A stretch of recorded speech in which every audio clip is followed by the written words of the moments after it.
নবীজি আজ থেকে ১,৫০০ বছর আগে আপনার প্রতি দায়িত্ব দিয়েছেন। এবার আপনার সমাজে অশ্লীলতা কত বেহায়াপনা হচ্ছে, আপনি নবীজির আমানত রক্ষা করতেছেন কিনা দেখেন তো দেখি। বলেছেন মান রাআ মিনকুম মুনকারান ফালইয়ুগাইয়ির বিয়াদিহি, হাত দিয়ে প্রতিহত করতে হবে। এই যে বিয়াদি, হাত দিয়ে প্রতিহত করতে হবে, এর ব্যাখ্যাটা কি আপনি জানেন? মানে আপনার হাতে যদি ক্ষমতা থাকে তাহলে হাত দিয়ে অন্যায়কে দূর করার জন্য চেষ্টা করতে হবে।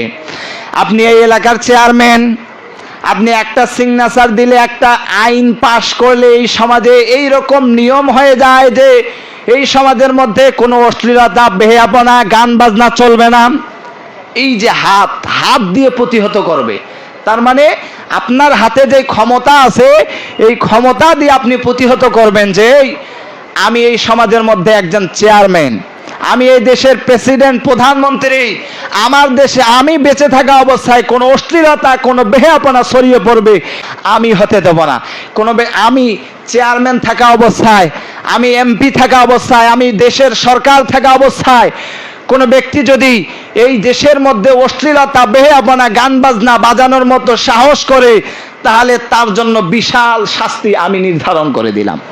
তাহলে বলেন, এরকম আইন যদি আপনি আপনার হাত দিয়ে, আপনি আপনার ক্ষমতার হাত দিয়ে পাশ করেন, তাহলে সমাজের মধ্যে আর কেউ গান বাজনা করার মতো সাহস কি কেউ পাবে? পাবে না। প্রিয় ভাইরা আমার, বিশ্বনবী ২য় নম্বরে বলেছেন যে ফাবি লিসানিহি, হাত দিয়ে পারতেছেন না, মানে আপনি এমপি নন, আপনি প্রধানমন্ত্রী নন, আপনি চেয়ারম্যান নন, আপনি একটা সিগনেচার দিলে আইন পাস হবে না। ফাবি লিসানিহি, তাহলে আপনি মুখ দিয়ে বলেন এই এলাকায় গান বাজনা হবে না, মুখ দিয়ে বলেন আপনি যে এই এলাকায় অশ্লীলতা চলবে না, চুরি ডাকাতি চলবে না, কেউ চুরি করলে তার জন্য বিধান আছে, কোরআনের যে বিধান, হাত কেটে দিতে হবে।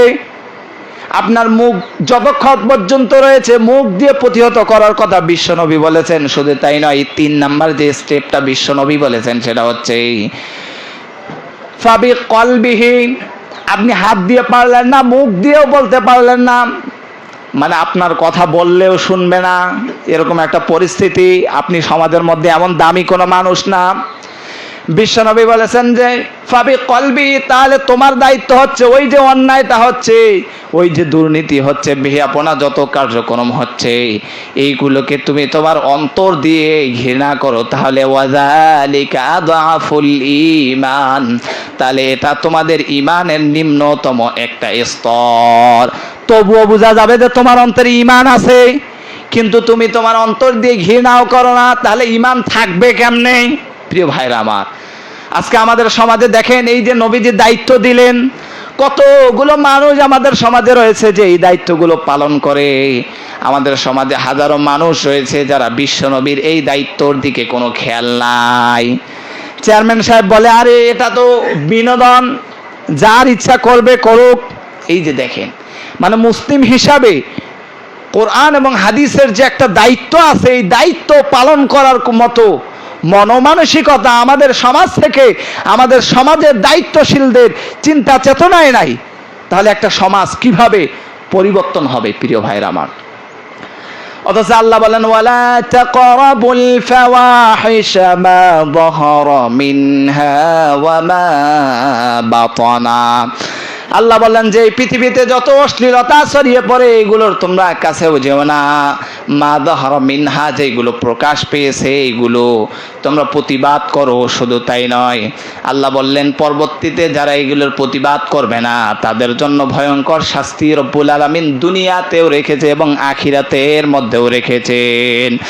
প্রিয় ভাইরা আমার, আজকে দেখেন আমাদের সমাজে যে অশ্লীলতা ছড়িয়ে গেছে, এর অন্যতম একটা মাধ্যম হচ্ছে, আমাদের যুবকদের যেই কোরআন এবং হাদিস থেকে দূরে থাকার মাধ্যমে।